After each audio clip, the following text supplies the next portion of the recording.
జై శ్రీమన్నారాయణ. నేను మీ icon astrologer Gattupalli Suresh Babu. అయితే మనకి ఈ జీవన వ్యవస్థ ఈరోజు ఎలా ఉంది అంటే కనుక ఒకరికొకరి సంబంధం లేకుండా, ఒకవేళ ఉన్నా కూడా ఉమ్మడి కుటుంబంగా లేకుండా చిన్న చిన్న ఫ్యామిలీలతోనూ చిన్న చిన్న సంసారాలు ఏర్పరచుకొని ఈ జీవన శైలిలో పరిగెత్తేటువంటి జీవితాలు ఏర్పడిపోయినా ఉన్నాయి. దాంతోపాటు ఆప్యాయత, అనురాగం, ప్రేమ ఇలాంటివన్నీ కూడా, నమ్మకాలు ఇవన్నీ కూడా లేకుండా పోతూ ఉన్నాయి. పెద్దలంటే గౌరవం, మర్యాద ఇవన్నీ లేకుండా పోతూ ఉన్నాయి. మనంగా సంపాదించుకున్నటువంటి పేరు, ప్రఖ్యాత, హోదా, డబ్బు ఇవన్నీ కూడా ఎక్కడ ఏమవుతుందో కూడా అర్థం కాకుండా పరిస్థితి ఏర్పడుతూ ఉంది. దానితో పాటు మరొకటి ఏంటంటే, ఇప్పుడు ఏం చెప్పాలనుకున్నాం అనేది చూద్దాం. అయితే అసలు మరొకటి ఏంటంటే కనుక వీటన్నిటితో పాటు ఈ రోజున ఉన్నటువంటి ఏదైతే బంధం, బాంధవ్యం, అనురాగం, ఆప్యాయత, దాంతో పాటు భార్య, భర్త ఇవన్నీ కూడా ఉన్నాయి. వీటిలో ఎంత విలువ ఉన్నది. ఒకప్పుడు మనకి పెళ్లి అనగానే 7 జన్మలు ఉండాలి అని చెప్పేసి అని సంబంధాలు చూసి, ఆ సంబంధాలు ఎన్నో రకాల సంబంధాలు చూసేసి మన అబ్బాయికి ఏదైతే సంబంధం కుదిరితే బాగుంటుంది, మన అమ్మాయికి ఏ సంబంధం కుదిరితే బాగుంటుంది, దీంట్లో మొదటిగా వారు అడిగేది ఏంటంటే 7 తరాలు చూస్తారు. వెనక 7 తరాలు, ముందు 7 తరాలు చూసేటువంటి జీవితం కొనసాగుతూ ఉంటుంది. అమ్మాయి తరపున బాగుందా, వారి ఫ్యామిలీ అంతా కూడా అన్యోన్యంగా, ఉన్నతంగా, భార్యలతో పాటు భర్తలు, భర్తలతో పాటు భార్యలు ఉన్నారా, ఇంట్లో ఏమైనా గయ్యాలీలు ఉన్నారా, ఏమైనా ఇబ్బంది పెట్టేవారు ఉన్నారా, ఇన్ని రకాలు చూస్తున్నారు. అబ్బాయి తరఫున కూడా వీరి వంశం వృద్ధి అవుతుందా, ఎలాంటి ఇబ్బందులు ఏమైనా కలుగుతున్నాయా, పిల్లలు బాగా సంతానం కలుగుతుందా, వీరి జీన్స్ అంతా కూడా ఎవరైనా 2-3 పెళ్లిళ్ళు చేసుకొని ఉన్నారా, ఎవరైనా దేశాల మేము పోయి ఉన్నారా, ఇవన్నీ కూడా ఆరా తీసుకొని 7 తరాల ముందు 7 తరాల వెనక్కి కూడా మనం చూసుకొని ఆ ఒక విధంగా పెళ్లి చేసే సాంప్రదాయం మనకి పూర్వకాలంలో ఉండేది. ఆ తర్వాత అది జనానికి బోరేసిందా, లేకపోతే కొత్తదనం కావాలనుకుంటున్నారో కానీ బంధాలు మార్పులు అనేది, బాంధవ్యాల్లో మార్పులు అనేది, ఒక బంధం ఏర్పడింది, ఎవరో తెలియని అమ్మాయి మన ఇంటికి వచ్చింది, ఎవరో తెలియని వ్యక్తి మన ఇంటికి వచ్చారు అంటే వారి యొక్క విలువ అనేది ఈ రోజుల్లో లేకుండా పోయింది. దానికి ముఖ్యమైనటువంటి కారణం ఏమిటంటే డబ్బు, వ్యామోహం, అతిదృష్టి, అనావృష్టి, అంటే కోరికలు. అంటే ఇప్పుడు పేరెంట్స్కి కావచ్చు, పిల్లలకు కావచ్చు, వారు చదివినటువంటి చదువులకి తగ్గోడు రావాలని, ఇంకా మా అమ్మాయి చిన్నది, మా అబ్బాయి చిన్నదని, ఇలాగా ఆస్తులు బాగా ఉండాలని, టుంగుటియాల్లో ఊపాలని, అలాగా ఇంకా విదేశాల్లో స్థిరంగా ఉండాలి అని, ఇలాగ వారికి ఒక్కొక్క రకమైనటువంటి కోరికల వలన ఈ పిల్లల్లోనూ ఉన్నటువంటి అన్ని కోరికలు అణచడం అనేది పెద్దల సమస్య అయితే, కొంతమందిలో ఉండలేక ఈ పిల్లలు కూడా ఎవరైనా బాగుండి పిల్లలకి తెలియదు కాబట్టి కళ్ళకి నచ్చిన వారిని చేసుకోవటమా, మోహించడమా, లేకుంటే గనక ప్రేమించడమా చేసి పెళ్లిళ్ళు చేసుకునే విధానానికి మన జీవన శైలి మొదలైంది. దాని తర్వాత లివింగ్ రిలేషన్, అంటే ఒక బంధము, బాంధవ్యం లేకుండా లివింగ్ రిలేషన్ లాంటివి మొదలైనవి. ఇక రానున్న కాలంలో ఎలాంటి వైపరీత్యాలకి దారి తీస్తుందో కానీ తెలియదు. అంటే మనకి ఎక్కడైతే ప్రకృతికి వైపరీత్యాలు ఉంటాయో అదే రకమైన వైపరీత్యాలు బంధాలు, బాంధవ్యాల్లో కూడా కొనసాగుతూ ఉన్నాయి. ఇక కొన్ని రాష్ట్రాల్లో చూస్తే అసలు విలువలు, వాల్యూస్ కూడా లేకుండా పోతా ఉన్నాయి. మన తెలుగు రాష్ట్రాలు వీరు సైతం కూడా ఏంటంటే పిల్లలకి కోరికలు, ఆశలు ఎక్కువైపోవడం వలన, వారిలో ఈ యొక్క చైతన్యం ఎక్కువ వచ్చిందని అనుకుంటాం వలన, వారికి తెలియంది ఏమి లేదు అనుకోవడం వలన, పెద్దల యొక్క అనురాగం, ఆప్యాయతకి దూరం అవడం వలన, అలానే పెద్దలు చెప్పే మాట వినకపోవడం వలన, వీరే గొప్ప అని అనుకోవడం, ఎవరి మాట వినకపోవడం వలన ఇలాంటి తప్పుదాయాలు కొన్ని అయితే కొనసాగుతూ ఉన్నాయి. దాంట్లో ముఖ్యంగా రెండో పెళ్లి, అంటే అసలు రెండో పెళ్లి అని చెప్పడానికి కూడా లేదు. కాకపోతే మొదటగా ఏర్పడినటువంటి జన్మించిన తర్వాత మొదటిగా వేరే ఒక సంబంధం ఏర్పడి తోడుగా ఉండేసి, అండగా ఉండేసి, ఎవరైతే ఉంటారని చెప్పి ప్రమాణ పూర్తిగా చేసుకునే వాటి పెళ్లి ఏది బాంధవ్యం కలుపుతుందో అది వదిలేసి ఇప్పుడు లివింగ్ రిలేషన్, రెండో సంబంధాలు, మూడో సంబంధాలని లేకుండా ఇంకా విచ్చలవిడితనంతో ఏర్పడేసి ఆడవారికి, మగవారికి సందేశ దూరంలో కూడా లేకుండా ఎవరు దొరికితే వాటితో సంబంధాలు ఏర్పంచుకొని వాల్యూస్ అనేది రోడ్డు మీద పెట్టేసి వీరికి ఈ రోజు గడిచిపోయిందా చాలు అనే పరిస్థితులకు ఏర్పడినటువంటి కాలం కూడా మనకి కొంతగానో ఉన్నది. ఇవైతే దాని గురించి ఒకసారి మనం చూసినట్టయితే గనక దాంట్లో మనం మొదటి పెళ్లి అనేది చేసుకున్న తర్వాత ఆ ఒక వైపరీత్యాలు వచ్చి భార్యలో తప్ప, భర్తలో తప్ప, పెద్దలో తప్ప, పిల్లల తప్ప జరిగిపోవడం వలన దాని తర్వాత ఏర్పడేటువంటి సంబంధాలని రెండనే అంటాం మన దౌర్భాగ్యానికి. ఆ తర్వాత ఎన్నున్నా మనం రెండు కింద భాగిస్తాల్సి వస్తుంది, ఎందుకంటే మొదటిది చెడిపోద్ది కాబట్టి. అలానే ఎవరి జాతకంలోనైనా అసలు రెండో పెళ్లి అనే దానికి ఎలా ఏర్పడుతుంది, కొంత చైతన్యం రావడం కోసమైనా మనం ఒక్కసారి పరిశీలిద్దాం. దీంట్లో ముఖ్యంగా అసలు రెండో పెళ్లి అనేది ఎలాంటి జాతకులకి, రెండో పెళ్లి అనేది ఏ జాతకంలో ఎలాంటి నక్షత్రము ఎలాంటి గ్రహము ఏ స్థానంలో ఉండడం వల్ల రెండో పెళ్లి వ్యామోహం కానీ, రెండో పెళ్లి అవకాశం కానీ, రెండో పెళ్లి చేసుకునేటువంటి విధానం కానీ కనిపెడుతుంది. అసలు రెండో పెళ్లి లేకుండా రిలేషన్షిప్ ఏమైనా ఉన్నాయా, ఎలా కనిపెట్టొచ్చు, ఎలా గమనించవచ్చు, వీరిని మనం ఎలా పసిగట్టొచ్చు, ఎలా అరికట్టొచ్చు, దీనికి పరిష్కార మార్గం ఏంది ఒకసారి మనం గమనిస్తే గనక ఆ విషయంగా మనం రాసుల పరంగా ఇప్పుడు ద్వాదశ రాసుల్లో ఏ రాశి వారికి ఎలా ఎలా స్థానాల్లో ఉంటే రెండో పెళ్లి జరుగుతుంది, వారికి విజ్ఞాన నిమిజ్ఞాలు ఏంటి, వారి యొక్క పరిహార మార్గాలు ఏంటి, ఇవి ఒకసారి మనం పరిశీలిద్దాం. ద్వాదశ రాశుల్లో ఒకటి మీనరాశి. ఈ మీనరాశి వారికి స్వతహగా వీరు సెన్సిటివ్, వీరికి లవ్ ఫెయిల్యూర్. వాస్తవంగా చెప్పాలంటే వీరు లవ్ ఫెయిల్యూర్ అండి. ఎవరినైతే లవ్ చేస్తారో వారు దూరమైపోతా ఉంటారు. వారు అంటే మొదటగా వీరు ఏం చేస్తారంటే వీరు ప్రపోజ్ చేయరు. ఒకవేళ వీరి ప్రేమని పంచడానికి ప్రపోజ్ చేసినారా అంటే వీరికి వదలరు. కానీ వీరి మనసుకి గాయం పరిచి ఎదుటి వాళ్ళు వెళ్ళిపోతూ ఉంటారు. వీరి సెన్సిటివ్ తత్వం, వీరి ప్రేమానురాగాలు, ఆప్యాయతలు ఎదుటి వారికి అంతగా వారికి బాధ్యతను పెంచుతాయి కాబట్టి వారికి భయం వేస్తుంది. కాబట్టి అందుకని వీరు లవ్ ఫెయిల్యూర్. ఒకవేళ ఏదైనా వీరికి దశలు మొదలయ్యే పెళ్లి అయిందా అంటే ఎలా పెళ్లి అవుతుంది వీరికండి, ఏదైనా అన్ఎక్స్పెక్టెడ్ గానే అవ్వాలి, అప్పటికప్పుడే సంబంధం కుదురుతుంది, అప్పటికప్పుడే పెళ్లి చేస్తారు. ఈ పెద్దవాళ్ళందరూ వస్తారు, కూడబోకుంటారు, కుమ్మబోకుంటారు, ఆ అబ్బాయి బాగున్నాడు, అమ్మాయి బాగుంది, జాబ్ బాగుంది అని చెప్పేసరి ఆ వారం 10 రోజుల్లోనే పెళ్లి చేస్తారు. అదే మీనరాశి వారి జీవితం. పెళ్ళైన తర్వాత ఏముంటుంది, ఇంకా పిల్లలు పుడతారు, జీవితం అలా కొనసాగుతూ ఉంటుంది. అయిన తర్వాత కొన్ని వ్యత్యాసాలు వస్తాయి, భార్యాభర్తల్లోనూ గొడవలు అవుతాయి, కానీ బయటపడరు మాక్సిమం మీనరాశి వారు. అలానే సర్దుకుపోతూ ఉంటారు. కానీ ఇంకా ముదిరిపోయేసి టార్చర్ చేసేటువంటి భర్తలు, టార్చర్ చేసే భార్యలు ఉంటే ఆటోమేటిక్ గా బయటపడాలి కదా, వెళ్ళిపోవాలి. అయితే అలాంటి సందర్భాలు ఎప్పుడు వస్తాయంటే వీరికి సరిగా పెళ్లి గడియలు రాకుండా ఉండక పెళ్లి చేయటం, వీరికి అలవాటు పుట్టి సరిగా లేకుండా పేరెంట్స్ ఆలోచించకుండా అవి వచ్చేటువంటి అల్లుడు చాలా ఆస్తిపరుడు, మంచి జాబ్ ఉంది అని చెప్పి చేయటం, లేదంటే వచ్చేటువంటి భార్యలో మంచి నేర్పుడు తత్వం ఉంది, ఆ అబ్బాయికి సరిగా సరిపోతే డబ్బులు ఉన్నాయి, మంచి కట్నాలు ఇస్తారు, విదేశాలు సెటిల్ అయ్యారు, ఆ అమ్మాయిని చేసుకోవడం వలన మా జీవితం తనకాయకి పోకుండా బాగుంటుంది అనేటువంటి తత్వంతో ఉంటారు. అవి అతి కోరికలు అంటారు. అలాంటి కోరికలు ఉండడం వల్ల పెళ్లి చేస్తారు. అవేమో కలకాలం నిలబడవు. ఆ నిలబడే అటువంటి పెళ్లిళ్ళు ఏవైనా ఉంటే అవి పటాపంచలైపోతాయి అన్నట్టు అనమాట. అందువలన ఈ గ్రహాలు సానుకూలంగా ఉండేలా ఉండాలంటే వీటికి పెళ్లి గడియలు సరిగా వచ్చినప్పుడే పెళ్లి చేయాలి. అలాంటి ఎట్లు చేయాలంటే కనుక రవి గాని, శుక్రుడు గాని, కుజుడు, రాహువు ఈ దశలు ఉన్నాయా చూసుకోవాలి. ఈ అంతర్దశలనే చూసుకోవాలి. 2, 6, 9 స్థానాల్లో 7వ స్థానం 6వ స్థానంలో కూడా రవి, శుక్రుడు లేదా ఏ స్థానాల్లో చూపన్నా ఉండాలి. వారు 4వ స్థానంలో ఉంటే 6వ స్థానంలో చూపు ఉంటుంది. అలాగే మీరు రాహు, కేతుల 6వ స్థానంలో ఉండి చూపు ఉందా చూసుకోవాలి.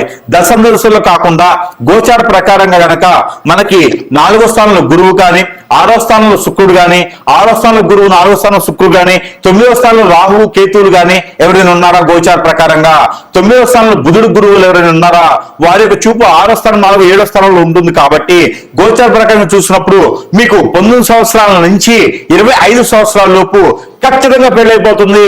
ఇది 1 సిట్టింగ్ లో పెళ్లి అయిపోతుంది. 1 సిట్టింగ్ లో సెటిల్మెంట్ అంటారు కదా, అలానే 1 సిట్టింగ్ లో అన్ఎక్స్పెక్టెడ్ గా మ్యారేజెస్ అయ్యి చాలా వరకు కనిపిస్తా ఉంది.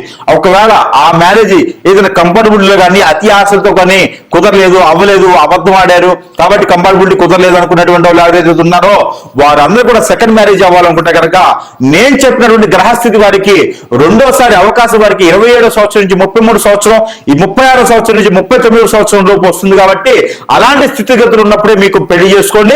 అప్పుడే మీకు కలిసి వచ్చేటువంటి అదృష్టం, అవకాశాలు మీకు మెండుగా ఉంటాయి. అలా కాదు గురువు గారు, ఒకసారి పెళ్ళైన తర్వాత నేను అసలుకే సెన్సిటివ్ గా ఉంటాను కాబట్టి అన్ని ఆలోచిస్తాను కాబట్టి నాకు ఆ భర్తే కావాలి, ఆ భార్య కావాలి, పిల్లల్ని జాగ్రత్తగా పోషించుకుంటాం, మేము ఉమ్మడి కుటుంబంగా ఉంటాము, నేను అలాంటి తప్పులు చేయను, నాకు ఆ భర్తే కావాలి, ఆ భార్య కావాలనుకున్న వారు ఎవరైనా ఉన్నారా? ఖచ్చితంగా నేను ఇప్పుడు చెప్పేటువంటి పరిహారాలు మీరు చేసుకోండి. అదృష్టవంతులు అవ్వండి. ఇంకా అవి కూడా కావట్లేదు, ఇవి కూడా కావట్లేదు, ఎక్కడే సింహం కూడా అక్కడే ఉంటుంది, మాకు అసలు సంబంధమే కుదరట్లేదు, మా అమ్మాయికి ఒకసారి పెళ్లి అవ్వలేదు, మా అబ్బాయికి ఒకసారి కూడా పెళ్లి అవ్వలేదు, అసలు ఏంది లోపం ఎక్కడ కుదురుతుందంటే కనుక మీలో ఏదన్నా కాలసర్ప దోషం, నాగదోషం, కుజదోషం లాంటివి ఉన్నాయా, లేదు అంటే కనుక కలత్ర దోషం లాంటివి ఉన్నాయా, లేదంటే పూర్వీక శాపం, పూర్వీక దోషం కూడా కొంతమందికి ఉంటుంది. అవన్నీ కూడా ఈ యొక్క దోషాలు ఉన్నాయా చూయించుకోవాలి. అవన్నీ చూడాలంటే కూడా ఇంకా అవి కూడా తీర్చిపోయి ఇంకా రావట్లేదయ్యా అనుకుంటే కనుక ఖచ్చితంగా మీకు ఏదన్నా మీ శ్రేయోభిలాషులు, మీకు దగ్గర వాళ్ళు, మీ బంధువుల్లోనో, మీ ఫ్రెండ్స్ లోనో ఎవరైనా ఉండేసి, మీ ఎఫైర్స్ పెట్టుకున్న పర్సన్ ఎవరైనా ఉండేసి మీకు ఏదైనా చెడు ప్రయత్నం చేసి ఉండొచ్చు. మీరు ఎదగకూడదు, పెళ్లి కూడా చేసుకోకూడదు, ఒంటరిగా ఉండిపోవాలని చెప్పేసి ఏదైనా ప్రయత్నం చేసి ఉండొచ్చు.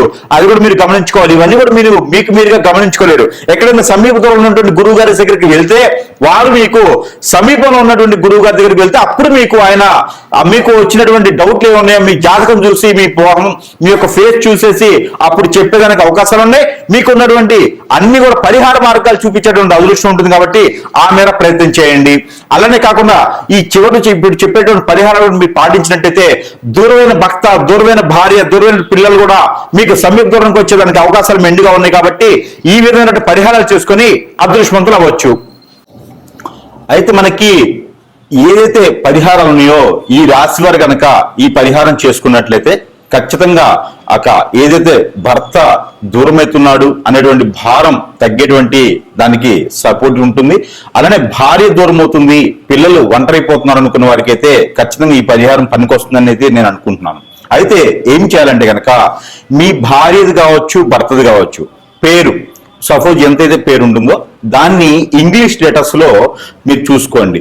సపోజ్ ఒక పేరు ఉందనుకో, మాధవి ఉందనుకోండి, ఇంగ్లీష్ లెటర్స్ లో చూసుకోండి, MA. అలా తీసుకున్నటువంటి పేరు ఏదైతే ఉందో మీకు తామర గింజలు దొరుకుతాయి. ఈ లోటస్ సీడ్ అంటారు. ఈ తామర గింజలు తెచ్చుకొని మీ వైఫ్ పేరులో ఎన్నైతే లెటర్స్ ఉన్నాయో, లేదా మీ ఒక హస్బెండ్ పేరులో ఎన్నైతే లెటర్స్ ఉన్నాయో ఆ లెటర్స్ కి 7 గింజలు ఎక్స్ట్రా కావాలి. 7 సీడ్స్ ఎక్స్ట్రా కావాలి.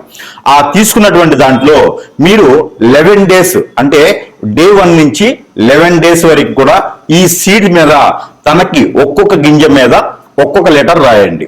రాసేసి దాంట్లో ఆముదమో, కిరోసినో, పెట్రోలో, డీజిలో, లేకపోతే గనక నువ్వుల నూనె, కోకోనట్ ఆయిల్ వీటిల్లో తడపండి.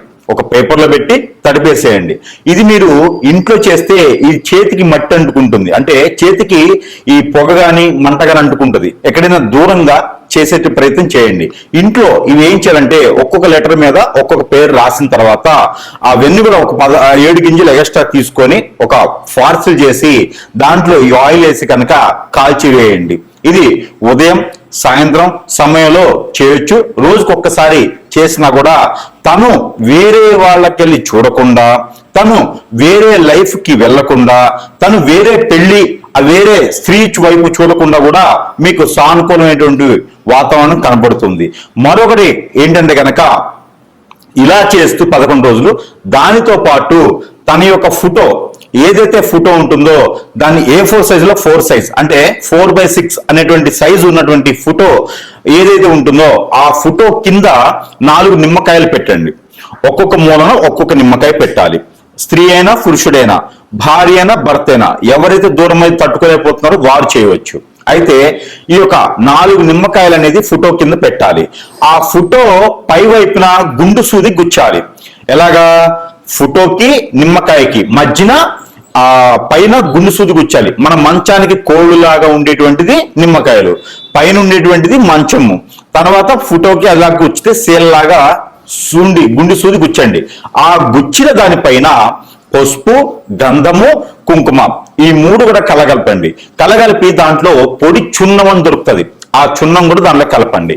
కలిపిన తర్వాత మీకు అత్తిపత్తి ఆకు అని ఉంటుంది, లేదా టచ్ మీ నాట్ అంటారు. ఆ ఆకు పౌడర్ కూడా కలపాలి. ఆ మిశ్రమం అంటే ఒక్కొక్క టీ స్పూన్ కలుపుకోండి. కలుపుకున్న తర్వాత మీకు ఒక చిన్న మంత్రం ఉంటుంది. అది ఎవరికి వాళ్ళకి చెప్పేదానికి కాదు, స్క్రోలింగ్ మీద కనిపించే నెంబర్కి ఫోన్ చేస్తే ఆ నెంబర్ అనేది చెప్తాము. ఆ మంత్రం అనేది చెప్పడానికి ఉంటుంది. అయితే ఈ యొక్క ఫోటో మీద ప్రతిరోజు కూడా ఏ రూములైనా, ఏ గదులైనా చేసుకోవచ్చు, వాష్రూమ్ తప్పితే. మనం పడుకునే పోయే ముందు నేను ఇచ్చేటువంటి మంత్రాన్ని ఒక 713 సార్లు, 719 సార్లు మీ పేరుని బట్టి చదవడం అనేది ఉంటుంది. ఆ మంత్రం చదివిన తర్వాత నేను చెప్పినటువంటి ఇంగ్రీడియంట్స్ కలిపినటువంటి పౌడర్ ని ఆ ఫోటో మీద చల్లాలి 21 రోజున. ఇలా చేసినట్టయితే కనుక భర్త దూరమైన వాళ్ళు దగ్గరికి రావడం, ఆ ఉన్నటువంటి రిలేషన్స్ కావచ్చు, సెకండ్ మ్యారేజ్, థర్డ్ మ్యారేజెస్ కావచ్చు, ఇవన్నీ కూడా వెళ్ళిపోయేసి దగ్గర అవ్వడం.